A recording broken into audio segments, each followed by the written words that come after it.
business owners who redefine success, who invest in people,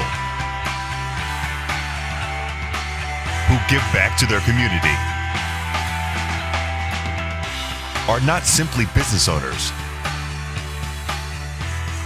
They are SD Metro Business Rock Stars. Welcome back to another episode of SD Metro Business Rock Stars. My name's Florentino, the host of the show, or Florentino Buenaventura if you want the long version.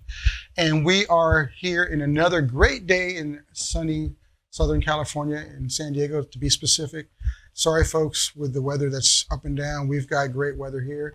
It's still summer, but not too hot where it's making us die in the heat here.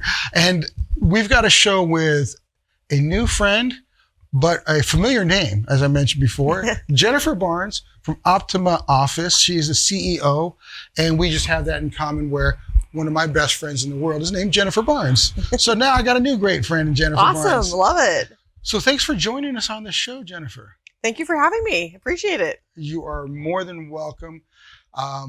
You were connected to our SD Metro magazine mailing list, and we did a reach out, and you responded, and we read your tale, and it was fascinating. So I like, with that said, I'd like to start off at the beginning.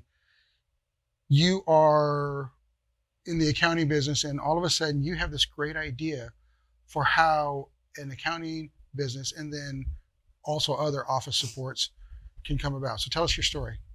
Sure. Well, candidly, it wasn't my idea. I did work for a firm that did exactly what we do, kind of from the staff accountant to the chief financial officer and everything in between. But I did decide to go off on my own 10 years ago. And it's been a wild ride, but it's been well worth the journey.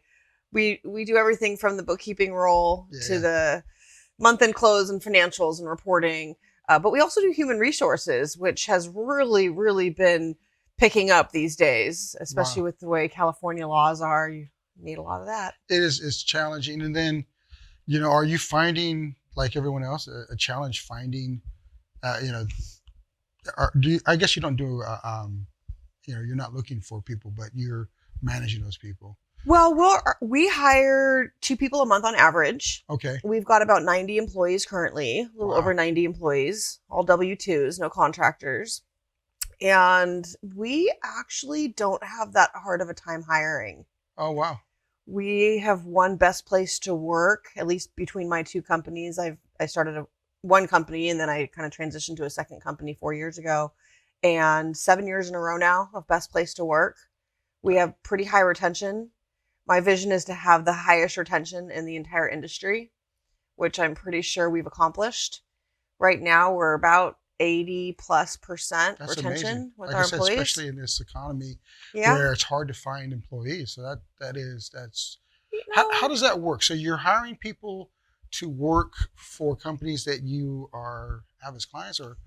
Yeah, correct. We've got roughly 250 clients that are active right now. Maybe 20% of those are in the not-for-profit space. Okay.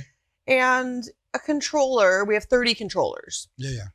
They might have 6 clients. They could have 12. They might only have 3. Yeah. Just kind of depends on how much time a company needs. But let's say a controller on our team might have 5 companies that they work for. One might be 1 day a week. Yeah. One might be 1 day a month. One might be 10 hours a week. Some weeks are busier than others, but we basically fill the gaps at every level at these organizations, especially at the high level. Companies need that high level reporting and cash flow forecasting and budgeting and analysis. And we really like to slice and dice data to give business owners a better picture of what their books look like, where they're making money, where there's holes. I really believe in being profitable with every product and service you sell, and making sure you know what that gross margin is on all those products and services. Otherwise, you might be making money, but you don't know why. Yeah. And I think that's a fundamental issue with a lot of business owners today, is they see money in their bank account and they think they're making, profit everywhere across the board. And usually they're not. So we like to fix that. Wow. So let's go back a little bit. I'm just kind of curious. You're working at a firm. It's going well. You're Sure. obviously you got talent because you wouldn't have grown the company to where you're at. What prompted you to start your own company in the crazy wild ride of being an entrepreneur? I feel that I'm a natural entrepreneur. I kind of beat my own drum, which is what led me to starting my own company. I had a fundamental difference of opinion from the CEO of that organization, and he ended up firing me. Oh, wow. So I didn't necessarily have a choice. He's probably regretting that now. No, not at all. We're actually on very good terms. He's a good man. He runs a great organization. So we're friendly competitors at this point in time. But fortunately, about a dozen of the clients that I was working for as a controller came with me. This is about 10 years ago. And to my surprise and great fortune, many of the employees that worked under me also came with me. And so we started in my living room. Yeah. And it was just luck, I guess. Success is a bit of talent, opportunity, and luck. And I had a little bit of all of those things on playing with me. Too. You had that spirit, sounds like. And it definitely comes out of you. Yeah, natural tenacity. Yeah. If I did accounting, I might have to quit my business and go work for you. Yeah, it was a fun ride. It was actually 6 weeks before my wedding. Wow. So I've been married 10 years now. Congratulations. Yeah, thank you. This is our first on the way, and congratulations. Yeah, thank you. We had never planned on having children, but I think 12 years into our relationship, he says, I think we should have a family. I want to be a dad. So here we go. Baby number 1 due in 2 weeks. So, you get married, you're starting this business. Yep. And fortunately, you started off with at least a few clients. Obviously, that probably wasn't enough to keep the doors open and open up an office. No, right. But you had to grow it. What did you do to for the folks that are watching right now that want to start a business? What did you do to kickstart and get your clientele to engage you? I think everybody's journey is different, but for me, I kind of just pounded pavement to a certain extent. I knocked on doors, I made calls, I went to events, I became a very good networker. Yeah. And one of the things that I didn't do intentionally, I'm a natural connector. Yeah. So I like connecting other people together. And so I would make a conscious effort to refer CPAs into our clients, to refer banking into our clients, to, help make sure that the people that worked with us were doing a good job for the clients that we serviced. And so what naturally happened is I was referring so much business to others that they started referring it back to me. And now we don't really have to do a whole lot. We are all word of mouth. Wow. And we bring in at least 10 clients every single month. And I have for 10 years straight. Wow. So how many clients, did you mind me asking, work with your portfolio right now? Well, right now we're about 250 active companies that we work with. But I did have to almost start over from scratch 4 years ago. I was in my first company. As you mentioned, it's hard when you initially start off. You don't have enough work to keep the doors open, so to speak. And so it was right before my wedding. I ended up meeting a guy that had a company that he already had started. Mm-hmm. Well, long story short, I won't make this a big part of it, but we went 50-50 as partners. And so my staff and clients came into his organization. He and I became 50-50. Yeah. And what ended up happening is for about 3 years, I did all the work. Oh. I brought in all the clients and we were partners, but I did the lion's share of everything. And so I got a little bit resentful, maybe in, I'd say 2015, about 3.5 years in. I thought, I'm doing all the work, but we're 50-50 partners. So he ended up becoming our full-time chief operating officer in 2016 and started doing a lot more. And he added a lot of value that year. Yeah. I wouldn't dismiss that. But we ended up bringing in a third partner who had 10% equity. Okay. And so we became 45, 45, 10. Entrepreneurs don't do that. It's a bad equity split because you've got that 10% swing voter and they hold a lot of cards. Yeah. And so the gentleman ended up, I'm calling them gentlemen. I don't know that that's the word I would technically use for those guys. But they ended up doing a hostile takeover of the company in 2018. Outvoted me 55% to 45.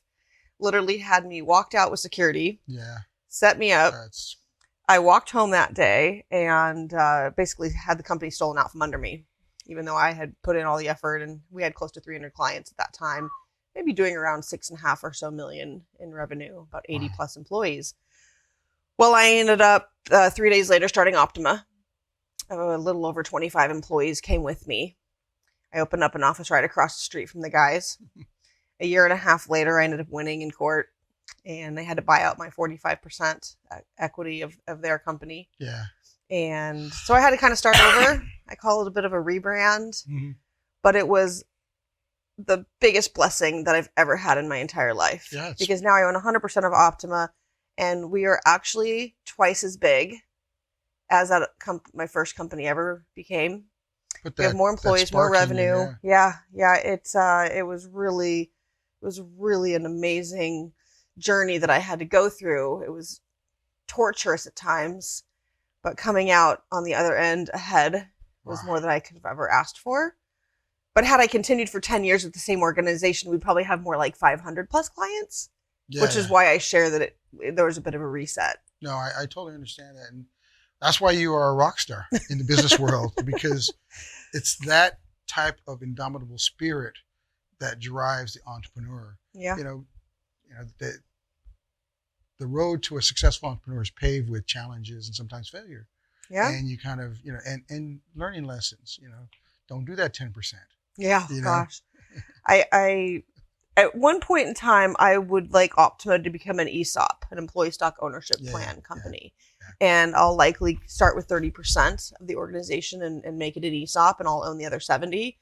But I've had executives come in and they've wanted equity. And I'm like, nope, there's no way I'm giving away equity to anybody at this point in my career. I don't need to. I think that when you're thinking of equity as an entrepreneur, you have to think is, what is that person bringing to the table? Yeah. How much are they bringing to the table? If they're giving you capital, that might mean that they get equity, that they're an investor of your organization. If they're bringing in a ton of revenue, then that might be, okay, well, you bringing in so much revenue, you deserve the equity. Yeah. Or I think the third reason that you'd give somebody equity is they're putting in sweat equity. Yeah. They're working at less than they deserve. Yeah. And the only way to compensate for not being able to pay them that is giving them equity. Yeah. But sans those three main reasons, I don't see the point in giving people equity. You can come up with profits interest. You can come up with phantom shares if you really need to. Mm-hmm. I personally don't want to do profit sharing. I like doing revenue growth. So if you help me get from 5 million to 10 million, you've helped increase the revenue by $5 million.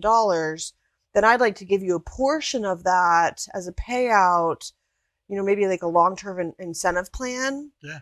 And you vest it and you get it over 10 years or whatnot when you retire. Yeah. There's just a lot of other ways to get people engaged and part of your organization without having to give them 5 or 10%, because I find those 10% partners can sometimes be the biggest pains in the butts. Yeah, because they think they have the same voice possibly as you. When, like you said, you built it up, you're the majority shareholder. And I totally get that.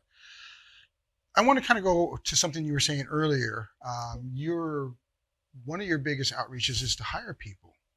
So tell us about that, that ideal employee. And, if someone is watching right now that's looking for either, an accounting job or, or HR or whatever it might be that they'll be able to help you with. How does that work? We do an excellent job recruiting. And I've always had the saying, happy staff, happy clients. Yeah. I was able to keep that motto through both companies. They didn't steal that one from me. But I think that the more that you take care of your team and you listen to what their needs are, and you truly create an organization where you'd want to work yourself, then people want to stay. Yeah. What's going to incentivize them to stay? So one of the things that we do really well at Optima is we give people a flexible schedule based on what they want. Yeah. So we'll give them a percentage of what their billable revenues are, with the base salary in most cases. And then they get a split of what they bill less their base. And then we all add on ancillary things like health and dental and vision and pay time off and vacation and administrative pay for things and training and whatnot. But I think on the retention side, on the recruiting side, Yeah. it's about maintaining your culture. I don't believe in training for culture. I believe in hiring for the right culture fit in the first place. Yeah. Yeah. So if you hire someone that's not a good culture fit and you think you're going to train them to become a part of your culture, you're probably not going to be as successful as if you genuinely define your values, what you're looking for in your next hire, and then you really make sure that those people that you're meeting have those and live those values themselves. Mm-hmm. Ours is flexible, kind, caring, intelligent, teamwork, collaboration. Yeah. I value proactive communication and responsiveness, and people that generally care about the work that they're doing. Yeah, it's like you said. It's if you're identifying the culture and the character, all the rest of it will fall into place. You can train somebody on maybe skill sets, but training them to have a good personality, character, and all that. That's something they need to come to the table with. Their character's their character. Yeah. What motivates them is what motivates them. You're not going to necessarily change what motivates them by giving them a job. Yeah. They are who they are. Especially our average age, I believe, is about 46. Nice. Because we have 30 controllers, we have a dozen CFOs, and so half of my staff are people that are pretty darn seasoned. Yeah. And they are who they are at that point in their life. And so we really like to get to know them. We also give everybody an IQ test. Oh, wow. I know that seems random, but if you introduce one person to the team that doesn't have a similar IQ as the rest of the team, it does drag people down a bit. Yeah, because they're going to have to slow down to... Yeah, they're taking twice as long to do things. They have a harder time picking up on new technology. In the consulting space, especially accounting, mm-hmm. I mean, not that HR isn't, but accounting, you've got NetSuite, you've got Sage Intacct, you've got Uninet, Deltek, you've got obviously QuickBooks, but you've got all these different accounting software. They have to be able to... And you have to pick stuff up quickly. Yeah. Because if you're constantly having a hard time learning and training, and it just doesn't bode well for being a consultant. People trust you and want you to come in and know what to do and advise them accordingly. Yeah. And so they have to be smart. You need to be able to get in there, and if you're on the accounting side, save people money, save people time, whatever it is. So I definitely get that. So what's been your predominantly, is this still word of mouth, how you're getting these people? Correct. Or is it... Well, no, I would say that we get our clients by word of mouth. Yeah. Some of our employees are referrals from our current client, or either clients or staff or referral partners, or they see us on Best Place to Work. Yeah. Okay. But we do quite a bit of recruiting. So we pay the Indeed fees. and all the... Okay. Yeah. ZipRecruiter, LinkedIn, the Ladders, Glassdoor, name a recruiting platform, and we probably pay the monthly fee for it. Wow. Because we also do recruiting for our clients and for organizations. We don't charge very much. We only charge 5% upon hire and 5% after 90 days, which is unheard of in this space. But we charge an hourly fee as their HR team to actually do the recruiting, place the ad, vet the candidates, and then we'll put the best staff in front of the client and see who they pick. And then we'll charge a small fee to go through those efforts. Nice. But it works well. So for clients and potential employees, give us a shout out to how they can find your website. Well, you can just email careers@optimaoffice.com. Okay. And we check that very regularly. You also can just go to our website, and I'd like to think we have a pretty navigatable website that's fairly self-explanatory. So that's a great website. Click on that and go and find us. We've got some cool videos on there, some client testimonials, and all of our awards. My favorite, again, is that Best Place to Work, because you can't game that. You can't. There's nothing you can do to get Best Place to Work, but other than being a best place, class act, place, good organization. Well, by being a great leader and an awesome rock star business person, that's how you gamify it, right? You just do good. You just do a good job and care about people. You care about your team. Yeah. Sounds like you do. Sounds like you care about your clients, your team, and you grow it. So this is the kind of, we're coming to the final piece. I want you to share with the audience what you would like them to know, by saying goodbye now. What would you like them to know about your company that maybe we haven't discussed in the interview? Well, I think if I'm talking to a couple different types of audiences here, if you want to start your own business and you want to become an entrepreneur, I say stay strong in your convictions. Don't let anybody push you around. Just do what you're good at. Delegate as much as possible. Don't do work below your level if you don't have to. And just stay in the game. Just make it happen. Just fight. Land on your feet. If you are a business that doesn't have good financial reporting, let us help. We like to make sure that you have good financial reports and good cash flow forecasting. Even if they have a bookkeeper, we want to do the high level work above the bookkeeper and make sure that they have, good financials. And on the HR side, don't skimp on HR. Yeah. Please, people, you're gonna get yourself in trouble. We charge hourly for everything we do, and so it could be 2 hours a month, it could be 2 hours a day, depending on people's needs. But we want to help, and if you want to work with us, love to have you. We're always hiring. Well, there it is, folks. An incredible leader, business rock star. SD Metro and SD Metro Business Rockstars are proud and happy to have you here with us. Stay tuned. I'm sure that you're going to hear more about Jennifer Barnes and Optima Office. That's another episode. We got more coming.